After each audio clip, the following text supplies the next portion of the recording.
Olá, ouvintes apaixonados por literatura. Bem-vindos a mais um episódio do podcast Teoria Literária. Eu sou seu anfitrião Raul e hoje nós temos um tema polêmico e intrigante para discutir: a censura na literatura. E, como vocês já ouviram, estamos acompanhados por convidadas especiais que nos ajudarão a desvendar os mistérios e as controvérsias que cercam esse tópico. Uhul! Meninas, é com vocês. Eu sou Miriam Jussara e estou aqui para dizer: Brasil, ame ou deixe-o. Então, né? Eu sou a Aline, tô aqui mais uma vez para trazer alegria, entretenimento e jogar uma polêmica no ar, que é disso que o brasileiro gosta. Pois é, nós vamos explorar juntos questões cruciais, como definimos o conceito de censura a livros e quais os critérios usamos para identificar e analisar essa prática, por exemplo. Ou quem são os principais agentes de censura no Brasil, principalmente entre os anos de 2019 e 2023 ou 2022. 4 anos que vocês nem sabem quem estava na presidência, né? E quais os motivos que impulsionaram isso? Como é que a censura impacta nossa liberdade de expressão e diversidade cultural? E quando falamos de direitos e deveres, como autores, editores, livreiros e leitores se encaixam nesse cenário? Preparem-se para uma conversa esclarecedora e talvez controversa. Vamos juntos desbravar esse terreno complexo? Bora lá?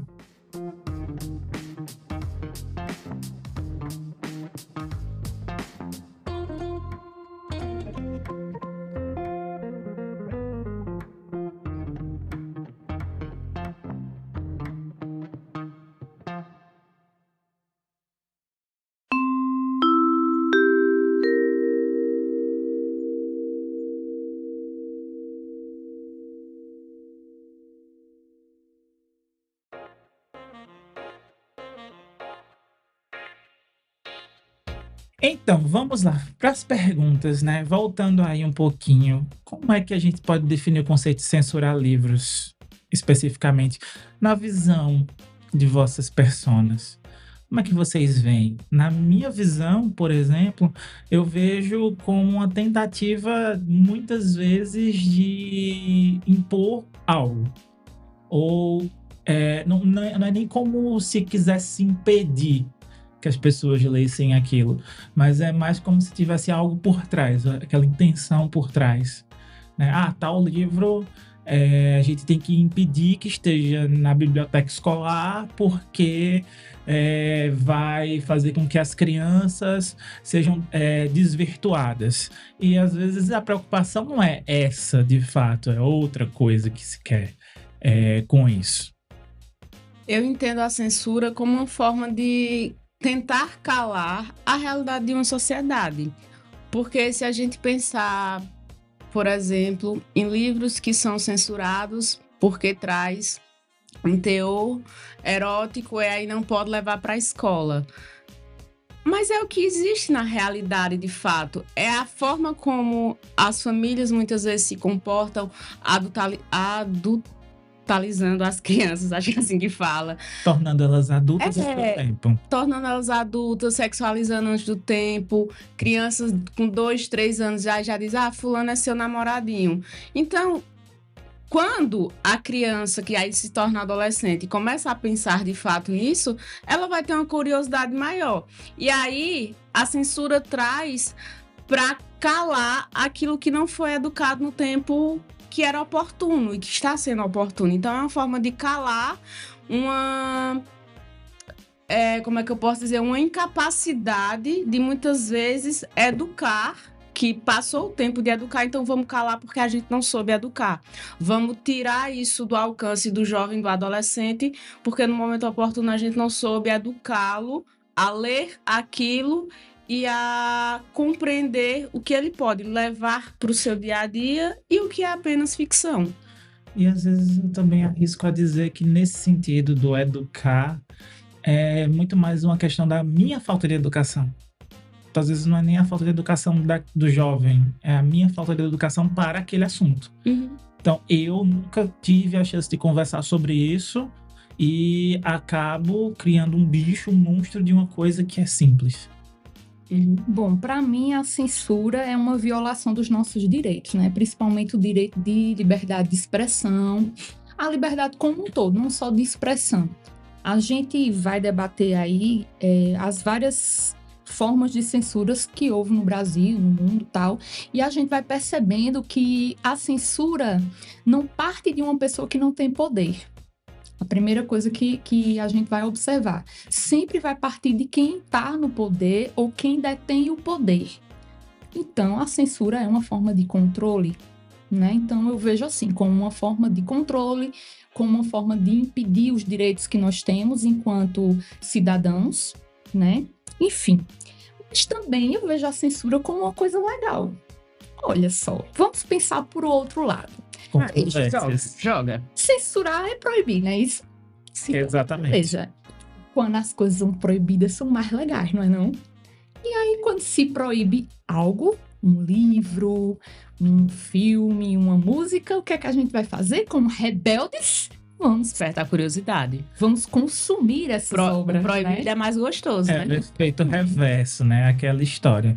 É bem que Bolsonaro podia proibir meu livro, né? Isso Poderia. falar mal do meu na internet. Poderia. Fala mal aí, Bolsonaro. Eu consigo vender milhões. Ou então a Damares lá, né? A Damares também Acho que bem. Damares é mais provável, é ficção É. fantástica, né? Tem muita magia na coisa, vai que, né? Vai todo mundo bruxo, vai todo mundo arder no inferno. Enfim, essa questão da violação dos direitos é um fato, né? Porque a censura ela fere um dos princípios mais básicos da nossa Constituição, que inclusive está lá previsto no artigo 5º, que é a questão da liberdade de expressão, mas acima disso também mexe com questões de direito de ir, vir, de escolha e por aí vai, né? E realmente tem essa questão da educação, tem essa questão da falta de direitos, tem essa questão também da imposição ideológica, porque o que eu acho que é melhor tem que ser o que todo mundo acha que é melhor, e vai uma coisa leva a outra, e quando a gente vê, no fim das contas, está lá a polêmica rolando. E, de novo, isso gera o efeito rebote, ou o efeito reverso, que faz com que a censura acabe despertando o interesse no lugar de fazer com que as pessoas se afastem, né?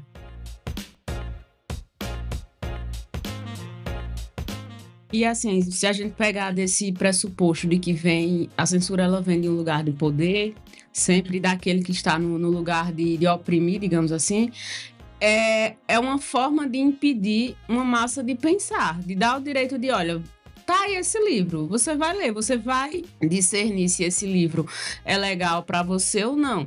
Então, essa ideia de que o Estado, até assim, uma parte da sociedade espera que o Estado ele nos traga sempre tudo pronto, sempre tudo em caixinhas, porque não nos tira desse lugar de conforto, assim, conforto entre aspas, de eu não preciso pensar se isso vai ser legal ou não. Já tá ali na prateleira, eu vou só pegar.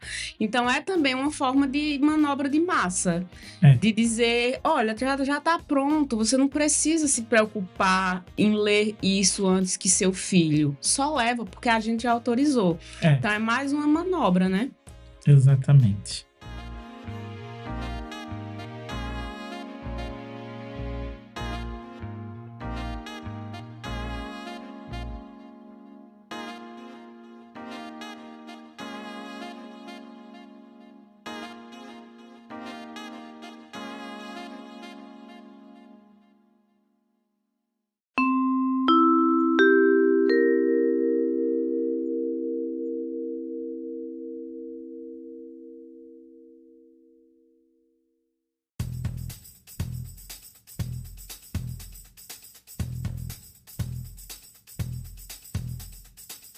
E assim, quando a gente para pensar como leitores aí, na visão de vocês, quais seriam esses principais agentes de censura no Brasil?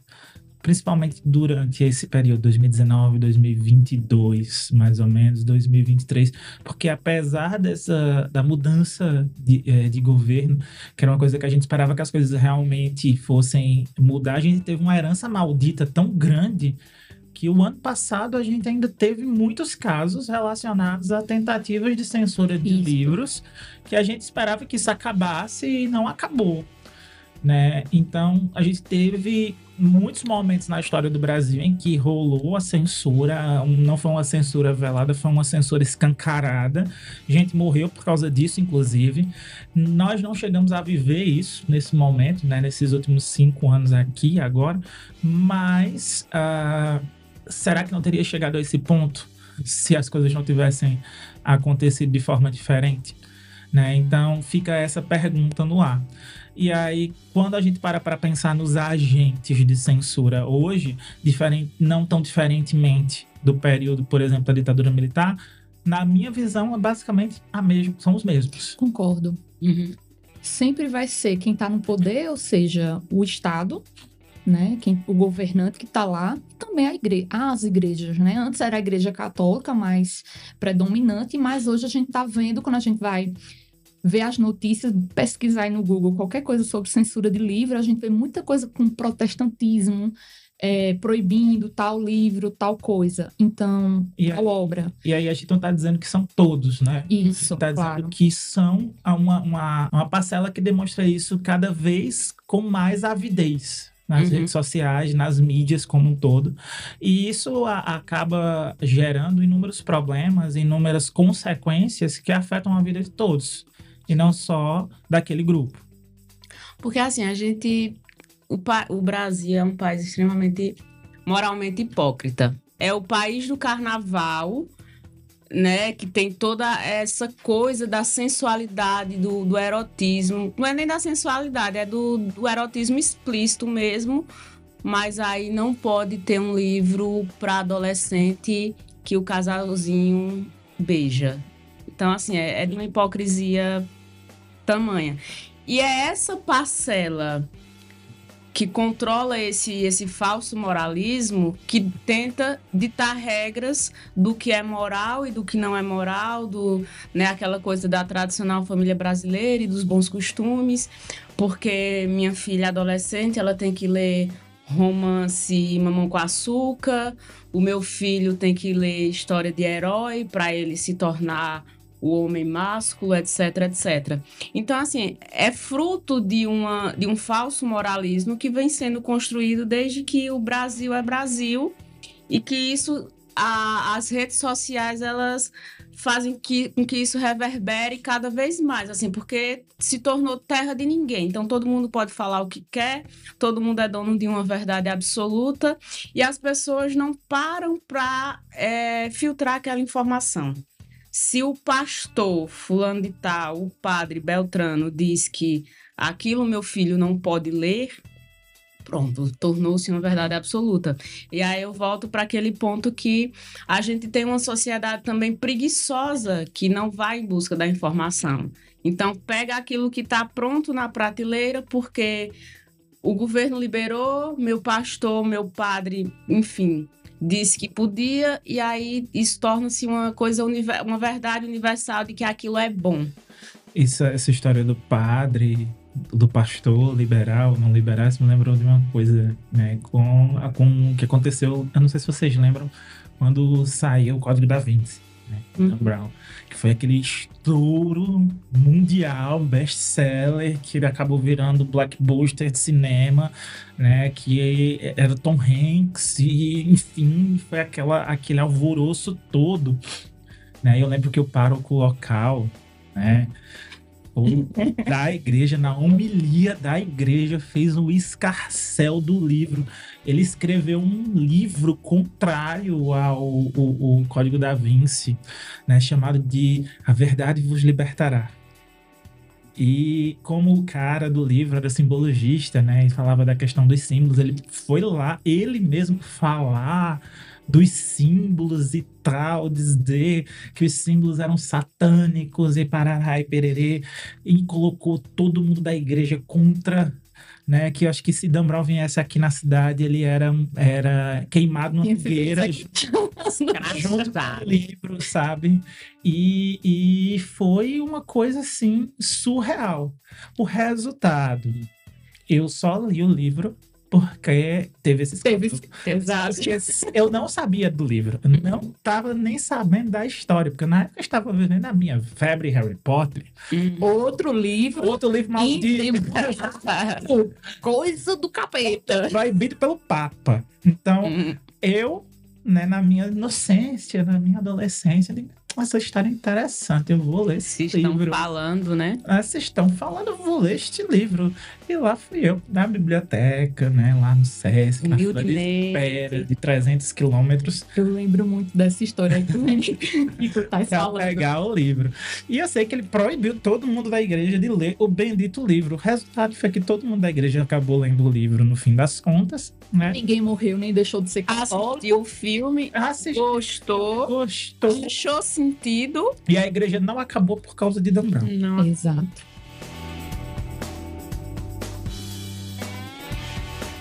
É engraçado, né? Justamente uma censura clara, explícita. E aí, o que é que aconteceu? O efeito rebote que a gente já falou no início, né? Pelo contrário, em vez das pessoas se afastarem da obra, se debruçaram sobre. Minha mãe, que é Beata Salu. Isso para sabe que eu não tô mentindo. Tá rezando um texto por sua alma agora. Ela tá rezando com a Alex. Ó. Ela que é Beata Salu, ela leu o livro. Não foi que estava eu lendo o livro, ela resolveu ler o livro. Então, no fim das contas, né? Você termina de ler o livro, não tem nada de mais absurdo na Eu história. tenho uma coisa engraçada pra falar disso aí. De Harry Potter, até eu tô olhando pra cara de Harry Potter aqui na minha frente, minha gente. Toda hora eu tô olhando. Não, eu lembro que eu tinha, acho que uns 14. A gente é tudo da mesma idade, né? Pronto, nessa idadezinha de adolescente da gente. E eu tava muito na... Como é que chama? Na renovação carismática da igreja, tal, aquela coisa, os encontros dos jovens, lá. Eu tava muito dentro da igreja. E aí, por estar muito dentro da igreja, eu também só ouvia a visão da igreja. Aí eu lembro que eu fui pra biblioteca municipal, lá na Pedra, que era maravilhosa, era uma biblioteca muito boa. E tinha toda a coleção de Harry Potter, até o livro do ano, né? E tinha também a coleção do Senhor dos Anéis. Meu Deus, eu acho que eu tenho um programa. É porque, minha gente, assim, a gente é da época que não tinha os livros completos, né? A gente tinha que esperar a autora escrever o livro ser traduzido, um dia chegar na biblioteca local para ler. Não tinha o acesso ao PDF que a gente Não tem tinha hoje. internet acessível pra gente. A gente tem internet discada. É. Se você não sabe o que é internet discada, Você é jovem. você é desse século. Você é desse século. Mas era isso. Bom. Tinha que esperar. Né? E não se esqueçam que Miriam e o Senhor dos Anéis, né? A gente tem que fazer Eu tenho que ir pra Uma terapia de confronto, assim. Mirem o Senhor dos Anéis. Aí eu lembro que eu fui lá, né? E tava uma coleção linda do Senhor dos Anéis, os 3 livrinhos. O livro, o único, né? O volume único, que reúne os 3. Lindo, assim, maravilhoso. Aí eu peguei aquele livro assim, eu abri, quando eu abri, tinha aquele monte de símbolo. Meu Deus, isso é do demônio mesmo. Aí botei de volta e não li. Então tá explicado como tudo começou. Foi a renovação carismática. Agora faz Foi a sentido. renovação carismática. Mas só pegando o gancho, assim, se a gente parar pra pensar do porquê determinadas coisas são censuradas, é pra esconder uma verdade, né, que destrói aquela instituição, que tira isso do... a igreja... Vamos falar da igreja católica porque... né, é mais antiga, tem mais umas coisas Mais censurou, né? mais censurou A gente- no período da história e tal. Que tinha o Index Librorum Prohibitorum. Então, assim, por quê? Porque tem muita coisa por debaixo do tapete que, se levantar, destrói essa imagem dessa instituição. Fora. Então, da mesma forma, se a gente pensar nos livros mais políticos, mais sociais do Brasil dos últimos 5 anos, é relatando o quê? Um mar de rosas? Não. Alice nos País das Maravilhas? Não é. Então, a censura é para esconder essa verdade, né? Para esconder isso que destrói essa imagem puritana, tradicional família brasileira, de quem tá ali escondendo, censurando. Não é Não porque- só esconder, eu acho que para que a sociedade não questione e para que não se mude, para que não se tire o poder que está no momento, né? Mas no final é só porque eles não querem que as pessoas sejam doutrinadas. Falaram os doutrinadores, né? Porque eu nunca vi um argumento tão fácil de se derrubar, tão frágil quanto esse e quanto todos os outros, né? É para salvar a família. É para impedir a desvirtuação das criancinhas. Em nome de Deus. É em nome de Deus, porque isso fere, isso é uma blasfêmia e não sei o quê, e parará. E no outro ponto, né? 90% das vezes em que esses livros são censurados, as pessoas não têm noção do que está escrito no livro. É porque viu o título do livro, é porque viu a capa do livro, é porque viu a editora do livro e saiu. Porque alguém disse, porque mandaram no grupo do Zap. Por causa do padre, que fez uma homilia para falar mal do livro e assim vai. É né? sempre esse efeito manada, né? Que as pessoas não param para, de fato, prestar atenção e até mesmo ler. Mesmo que seja algo que fira os meus princípios, as minhas ideologias, mas eu só vou saber se de fato fere, se eu de fato parar, olhar e conhecer.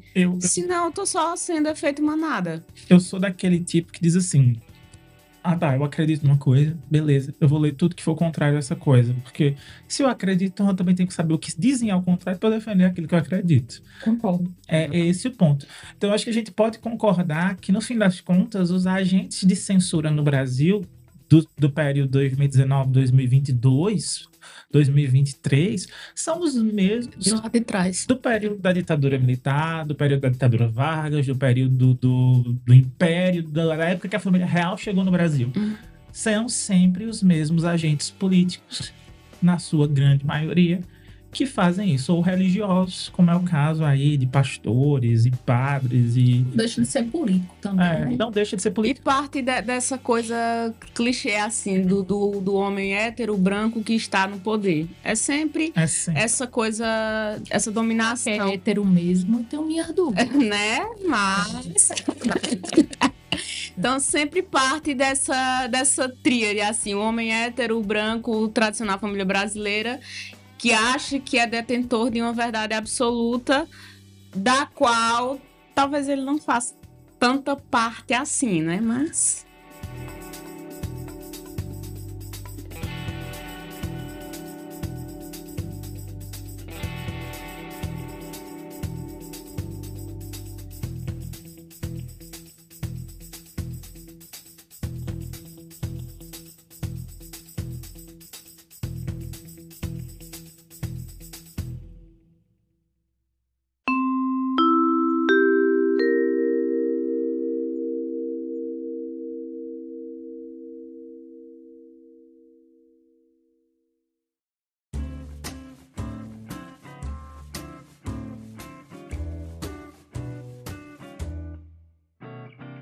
Continuando aqui, a visão de vocês, como é que a censura impacta a nossa liberdade de expressão e de diversidade cultural dentro de tudo isso que a gente já discutiu?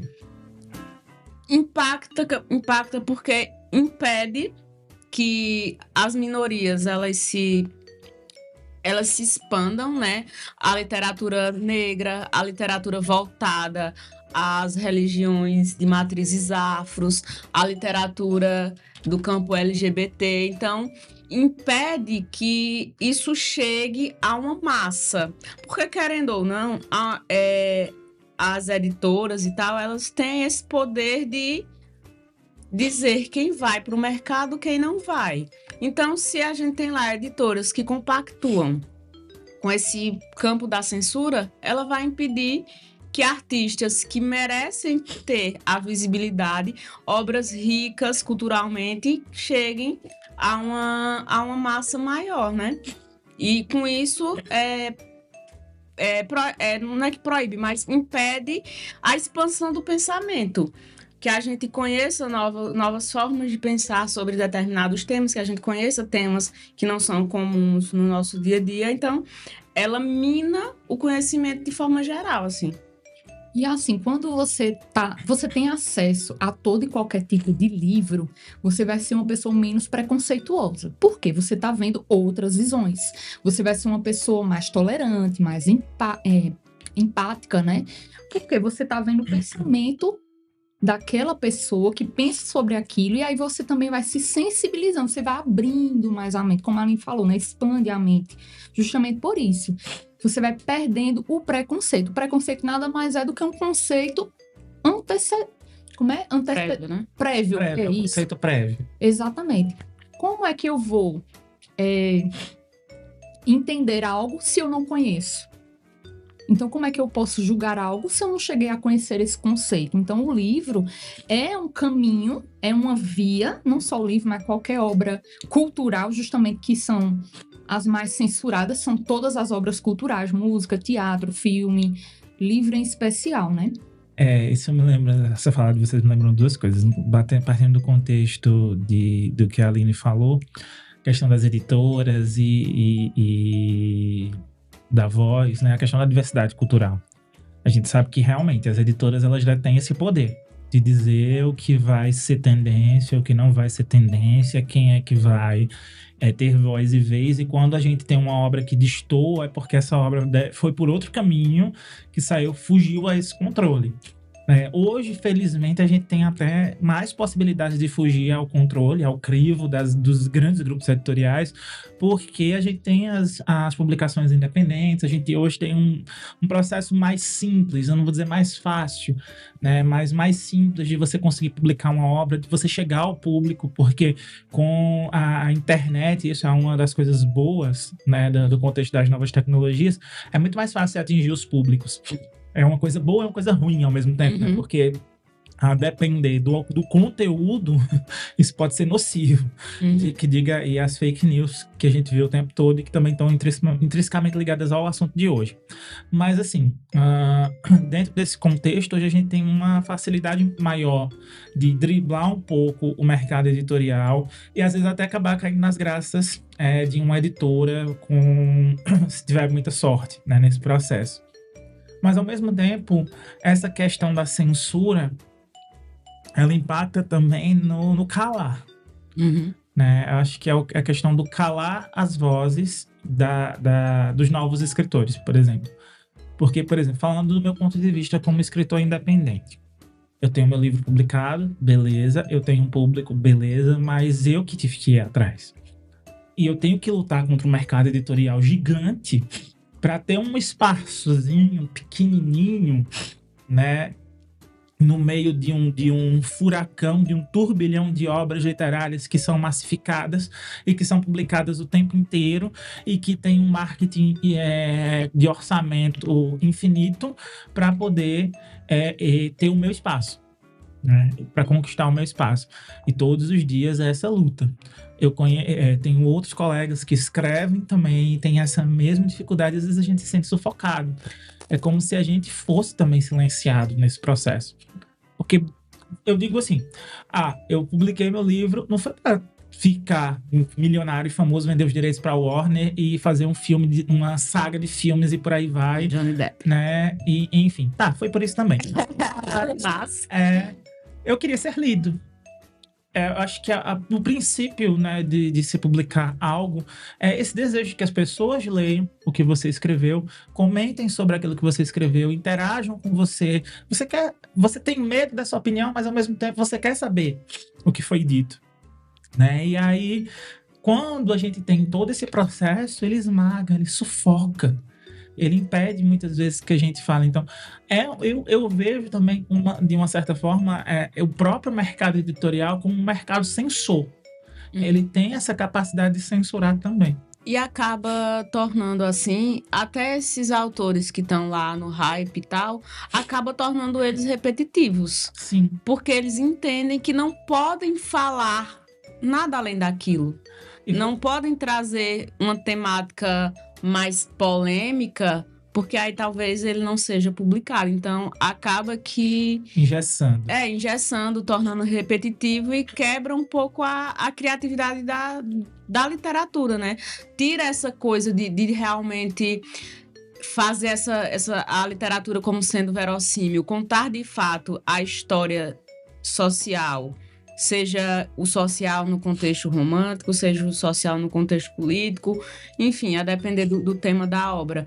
Mas acaba tirando essa verossimilhança por esse receio de tocar em feridas de uma sociedade, tocar em feridas de um detentor de poder que vai cortar a sua liberdade, de fato, de escrever sobre aquilo que você está vivenciando e você quer que o mundo conheça, né?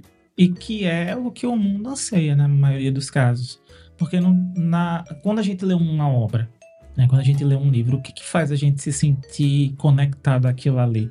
É quando a gente vê situações que ou a gente passou, ou que a gente conhece alguém que passou, ou que são próximas daquilo que nós vivemos, daquilo que está na nossa vivência, né? É aquela sensação de verossimilhança que você falou agora, que faz essa conexão com a gente. Então, a gente não escolhe uma obra ou vira fã de um escritor, de uma obra do nada.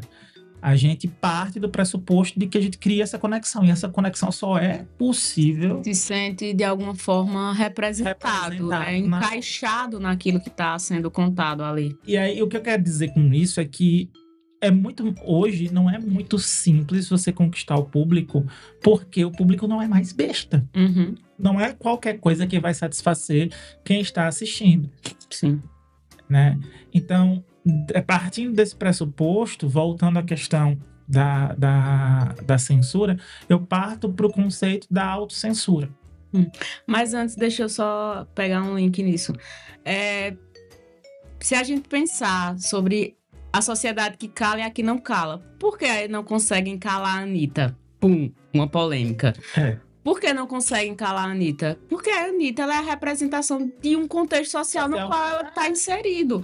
Ela é a representação daquela menina da favela que gosta de usar o shortinho curto, que gosta de balançar a bunda. E ela é feliz assim, e ali para ela, aquele é o contexto dela. Então, a Anitta, ela traz essa representação. Artisticamente, ela é muito inteligente porque ela traz essa interpretação. Se agrada a todos, aí é um gosto de cada um, né? Outra pauta para outra discussão. Mas não conseguem calar porque ela fala a voz de uma massa. É também sobre isso, sobre saber quem você quer atingir e a forma como você quer atingir. Porque muitas vezes, acho que já pega esse link da autocensura, muitas vezes não é que a sua obra foi censurada, é porque você mirou no público errado. Você não soube comunicar a quem de fato você queria representar, não é nem para quem de fato você queria falar, mas a quem você queria representar. Porque se você traz essa bandeira de uma representação, e aí eu não estou falando de representar a história do negro, do gay, da mulher, não, mas a representação de um contexto, de um público, contar uma história, nicho, né? De um nicho, contar uma história que, sei lá, todo adolescente passa. Então você vai estar representando ali um grupo de adolescentes, que aí vão ser brancos, negros, meninos, meninas, gays, héteros, enfim. Então é também entender a quem você quer atingir, a quem você está representando para saber quem você vai atingir com sua obra, né? E aí, indo para o contexto da autocensura, eu volto àquele ponto que você falou lá atrás do mercado. Porque às vezes ele fica engessado porque são sempre os mesmos escritores, é sempre o mesmo tipo de história, porque eles se sentem pressionados a escrever aquele mesmo tipo de história, aquele mesmo contexto, para que eles continuem sendo publicados. Isso é uma coisa que vem sendo se debatendo, por exemplo, no mercado editorial americano. Quando a gente para pensar, a maior parte dos livros que chegam hoje no Brasil, a gente não são escritores brasileiros, né? São escritores de ficção fantástica, de literatura young adult, americanos. né? É aquela enxurrada gigante desse tipo de livro que vende e vende como água, porque atinge um público específico, principalmente esses romances de jovem adulto, porque você pega o contexto da adolescência, os problemas do adolescente e tal, representa aquele público, então vende como água e atropela-se muito os nossos escritores nesse contexto. E aí, muitas vezes, acaba que o escritor acaba ficando muito naquele mesmo nicho, sem inovar, por assim dizer, com medo de perder o público, com medo de perder o espaço que ele conquistou ali, que não é fácil de se conquistar. E aí o que é que acontece? Ele acaba se autocensurando. Eu não vou falar de determinado assunto porque isso não está no perfil editorial da editora. Se eu falar, isso pode não render, ou então pode ser que o público não aceite, porque eu tive que me moldar aquele público. Entendeu? É diferente do caso da Anitta, que ela vai para o público que é dela, que ela sabe que é dela. O autor muitas vezes acaba tendo que se moldar a um público que não é o dele, que não é o que ele queria, que ele sabe que não é aquele que ele queria atingir, né? Para poder ter esse pequeno espaço, né? Então... E assim, não me perdoe, Raul, se eu for falar de forma assim muito leiga, mas a impressão que eu tenho é que o escritor brasileiro, ele está mais preocupado em trazer uma temática mais social. Ele não está preocupado com o romance adolescente, com o romance mamão com açúcar, aquela coisa da mocinha se apaixona pelo vilão, o vilão vira mocinho e eles foram felizes para sempre, né? O brasileiro, ele está preocupado em contestar, em querer mostrar uma sociedade que não é aquela bonitinha da novela da Globo, não é aquela Copacabana da praia. Ele quer mostrar a favela, ele quer mostrar os conflitos de um povo real. E aí, o brasileiro, ele não quer isso, porque talvez ele tá cansado dessa realidade. E aí, quando a gente pega para ler um livro, a gente não quer ler um livro de um jovem que foi assassinado ao sair da escola, por exemplo. Não, porque a gente vai ver isso no jornal e vai saber que é real. Então, a gente busca essa coisa mais da ficção, da imaginação, para fugir um pouco dessa realidade brasileira que é tão difícil, né? Mas contra isso aí que você está falando, vem o Torturado, né? Que já virou best-seller já. E ele traz a realidade brasileira, principalmente a realidade baiana, onde está se tratando o quê? A zona rural, aquela simplicidade da zona rural, está trazendo a cultura afrodescendente, a sua religiosidade. Então eu vejo que eu concordo em partes contigo, Aline. Eu concordo que sim, os escritores brasileiros vão partir da sua realidade e concordo também com a questão do leitor brasileiro querer fugir da sua realidade. Então, eu concordo com esses dois vieses. Mas é importante ter essa literatura sendo cada vez mais acessível, principalmente desde mais cedo, justamente para quebrar esse paradigma. Por exemplo, na minha escola da Pedra, a gente trabalhou o projeto Afranet, que é um nome do projeto da gente, que é sobre a descendência afro-brasileira. E aí a gente percebeu que todos os anos os meninos não se identificavam com a temática, eles só faziam assim, os negros, mas ele era negro falando do negro, como se não fosse. A gente não, esse ano a gente tem que fazer com que eles se sintam parte. E a gente partiu da literatura infantil. Então a gente começou a levar, tipo, o livro de Emicida, por exemplo, que ele escreveu, Amoras, né, que ele escreveu para a filha dele. Então, ele falando da cultura afrodescendente de uma maneira totalmente, assim, intrínseca para a filha dele, dizendo que ela iria passar por preconceitos, por racismo. E aí, quando a gente leva uma obra de literatura afrodescendente, onde você se assume descendente africana aí, que você assume que você é o preto, que você tem o cabelo cacheado, afro e tal, eu acho que a pessoa que está consumindo aquela obra, ela também começa a se aceitar. E a gente começou a perceber isso nos nossos alunos. Eles começaram a dizer, não, porque a gente sofre racismo, porque o meu cabelo não é bombril, não. Bombril é isso aqui. Eles pegavam o bombril e mostravam. Então, assim, foi um projeto que pela primeira vez, a gente vivenciou esse projeto há muitos anos na escola, mas foi o primeiro ano que, de fato, os alunos se identificaram. Então, é importante que essa literatura esteja presente, mesmo que a gente queira fugir da realidade, né? Ó, eu concordo com as duas, certo? A Aline falando da questão do escritor brasileiro expressar uma coisa que o brasileiro não busca, é um fato consumado, né? Por quê? Porque, de novo, a literatura é espelho da realidade. Né? Eu sempre digo isso, ela é o espelho da realidade, ela vai falar naquele lugar em que ela está acontecendo, ela vai falar daquilo que as pessoas vivem, seja de uma maneira real, realista, seja de uma maneira ficcional, imaginária, surreal, né? Mas ela vai falar daquela realidade. Tanto que os dois movimentos literários que a gente teve, o movimento literário, na verdade, que a gente teve, que falou da literatura como arte pela arte, foi um fracasso, que foi o simbolismo. A gente sabe que o simbolismo nasceu e morreu em um curto espaço de tempo e quase ninguém entrou na onda dele aqui no Brasil. Por quê? Porque a literatura não tinha função social.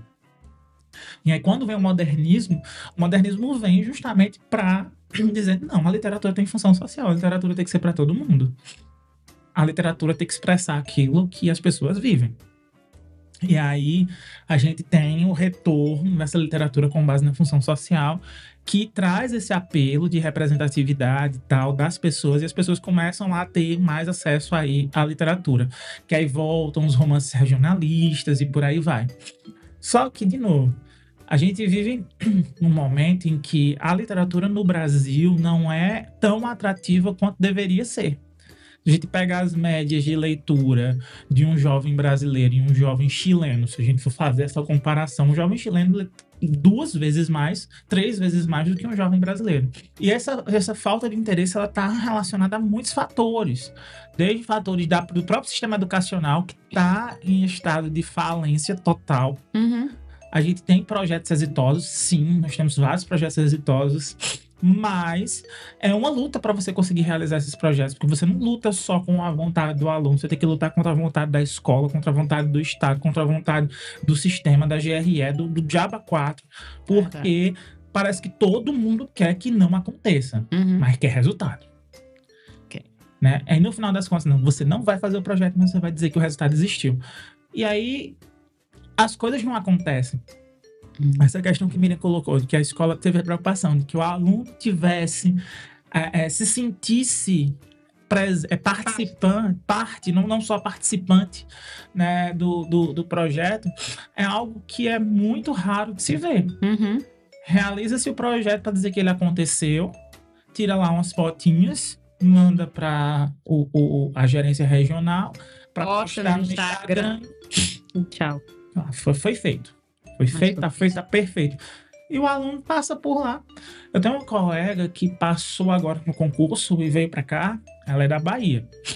Ela veio para cá e ela disse uma coisa que eu fiquei muito tempo pensando nisso. Que ela via que os estudantes negros da escola em que eu trabalho não se viam como negros. E aí eu passei a prestar atenção nessa questão. E não é que é verdade? E aí a Miriam falando agora desse projeto que ela fez na escola e trazendo de novo essa frase, é algo que é gritante. É gritante, não é uma falta de consciência, não no sentido de deturpar a ideia de consciência, mas é de não se sentir parte do grupo. Eu acho que é de não saber de fato quem se é. É uma questão de identidade. Né? Identidade pessoal mesmo, não sabe quem é, de onde vem, para onde vai. É como se fosse um ser ali que está perdido no tempo e no espaço. Mas também é assim, gente. Quem quer ser comparado a algo ruim? Ninguém quer ser comparado a algo ruim. Mas aí é que tá. Porque o africano no Brasil é só escravo. É só o que deu errado, é só o que se lascou, desculpa a palavra.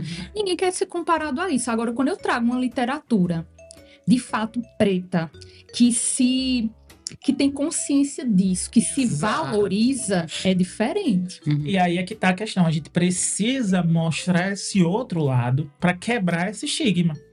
Caso contrário, não vai haver mudança. E aí é onde a gente esbarra no sistema, que não quer isso.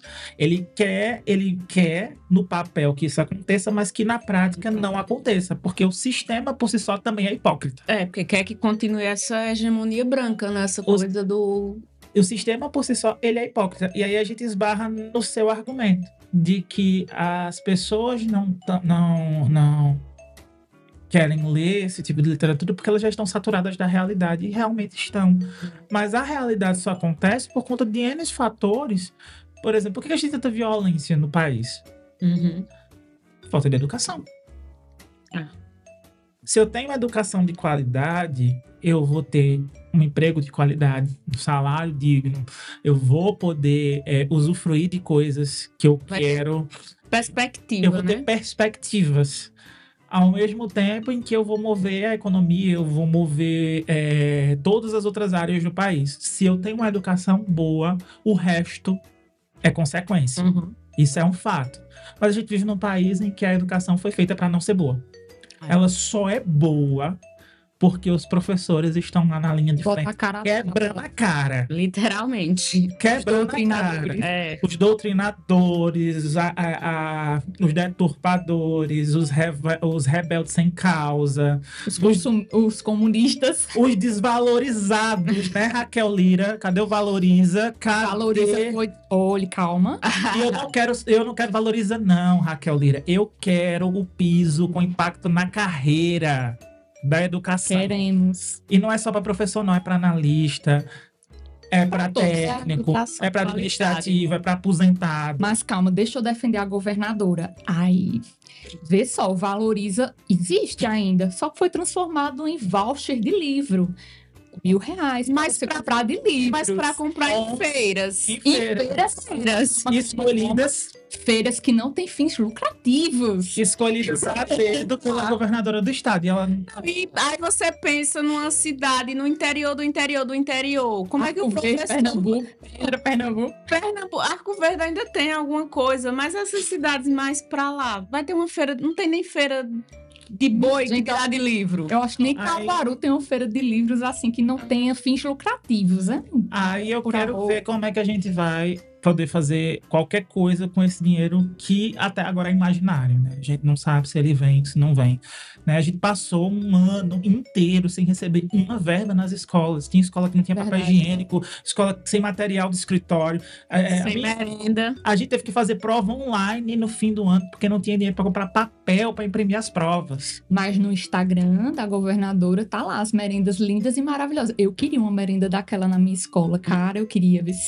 Não, e assim, questões que a gente vê que não correspondem à realidade. Se o mundo marqueteiro da governadora Raquel Lira fosse correspondente à realidade, a gente viveria no melhor estado do país. O que não é.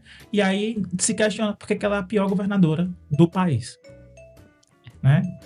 Enfim, e eu tô falando só da perspectiva da educação. Porque se eu fosse entrar na saúde, na segurança, infraestrutura e nos outros serviços, a gente ia ser censurado. Eu ia ser censurado, eu ia ser demitido do Estado amanhã. Acho que eu só não sou demitido porque eu tenho a estabilidade. Mas voltando para o contexto da literatura... A estabilidade que querem derrubar. É a única coisa que presta em ser servidor público efetivo é a estabilidade que a gente tem. Já querem tirar isso, então tá complicado o negócio. E quem é que vai querer trabalhar no serviço público? E aí, a gente voltando para a literatura, né? A gente tem essa realidade que ela foi criada para ser assim, uma realidade terrível, que a gente vive sendo massacrado o tempo todo para ser obediente a um sistema que no papel quer que seja tudo lindo e maravilhoso, mas que na prática foi feito para não funcionar. E aí a gente tem a falta de interesse à leitura, somada a essa questão que impede essa leitura de livros que muitas vezes não vão falar da realidade nua e crua, e que as pessoas querem fugir dessa realidade e buscam outras histórias. Por isso que, de fato, sim, eu concordo nesse ponto. Por isso que livros de ficção vendem a rodo. Porque é muito bom você fugir da sua realidade quando a realidade é péssima. Muitas vezes a única fuga que a pessoa tem é ir para aquela história ali, ponto final, e acabou. E é errado fazer isso de forma alguma. É compreensível, né? É compreensível. Ajuda até a saúde mental, né? Ajuda muito. O que a gente precisa fazer Uma coisa que a gente precisa fazer é mostrar que a realidade também é importante. Uhum. E que se a gente quer que a realidade mude, a gente precisa saber quais são os problemas. Precisa conhecer para mudar. Precisa conhecer para mudar. Então, essa questão aí, nesse ponto, eu acho que é mais uma questão de conscientização. Uhum. Né? E a gente precisa, como professores em sala de aula, principalmente professores de língua portuguesa, a gente precisa trabalhar essa conscientização com os alunos. Caso contrário, não vai mudar. Eu não estou dizendo que é fácil. Mas E é 90% necessário. das vezes é impossível, mas faz parte da descrição da nossa função. A gente pode olhar até pra gente, mas professor de português, né? São poucos da nossa área que lê de verdade. Uhum. Eu acho que os professores de história estão lendo mais do que os de letras. Porque quando você vai parar para conversar com um colega seu, é poucos os que a gente tem uma conversa assim, porque eles não estão lendo. Eu conheço professores que não dão aula de literatura. Porque não lê, né? Como é que Falta vai? de conhecimento. Não dão aula de literatura. E eu digo assim, e eu já ouvi relato de aluno falando isso. Uhum. Né? E aluno que foi fazer prova de vestibular e que não sabia o A, B, C da literatura, porque nunca teve uma aula de literatura. Não, então, é complicado. É complicado. E eu não tô dizendo, eu não tô colocando só a culpa no professor que não dá aula de literatura. Ele também não foi preparado para isso. Uhum. Né? Então, o sistema já falhou. Ciclo, né? Um ciclo que vem se repetindo O sistema desde já a falhou. base, aí a formação, a graduação, e se repete. O currículo não dá brecha para isso também. Então, é um ciclo que vem se repetindo e acaba que a gente não tem muito como fugir. A gente tenta, de um jeito, de outro, da forma que dá, mas não tem muito. E aí eu volto e aí eu vou bater a tecla na outra polêmica, no ensino médio. Que no papel é lindo, maravilhoso, mas eu não tenho recurso para trabalhar metade do que ele propõe. Sem falar que ele é um sistema totalmente excludente. A gente tem casos aí que vão estourar mais pra frente, principalmente questão de reprovação em trilha, que vai dar o que falar. E é o problema. Já tá, né? Foi suspenso, né? Já foi suspenso. Ensino médio por um tempo, vai passar por uma reformulação. Que tá para ser votado, e aí votar amanhã e tira uma coisa e bota outra. Querem empurrar goela abaixo um sistema pior do que o que estava antes, argumentando que o que estava antes era ruim e precisa mudar. Então vamos mudar para uma coisa pior? E lá, quem é que tá lá na frente gritando, dando a cara a tapa para que isso não aconteça? O professor. De novo. Né? Então, a gente não quer que o sistema seja falho, porque ele já falhou com a gente e a gente sabe qual é o problema. E quando a gente fala da questão dos professores de português que não dão aula de literatura e que não leem, é porque o sistema já falhou com eles. Isso prova o quanto a censura impacta tudo na nossa vida. Censura é mimimi, é frescura, é conversa fiada, é coisa de gente que quer doutrinar. Não, minha gente, censura é a pior coisa que pode acontecer na sua vida. Né? Então... É como se a gente, fazendo analogia, se você fosse proibido de comer determinadas coisas, porque alguém disse que você não pode comer, sei lá, hambúrguer terça, quarta e quinta. E você gosta de comer hambúrguer terça, quarta e quinta. E aí, de repente, alguém foi lá e proibiu. Então, é isso. É tirar você a possibilidade de fazer uma coisa que você quer, que você goste, porque deu na cabeça de alguém que aquilo não é bom pra você. Porque na cabeça daquela pessoa aquilo é bom pra ela, então se é bom pra ela, é bom pra todo mundo. Então todo mundo tem que seguir aquilo. E quando você tem isso, daqui a pouco você tem um holocausto acontecendo, você tem um sistema ditatorial matando gente, exilando pessoas do país, como se isso fosse normal. E não é.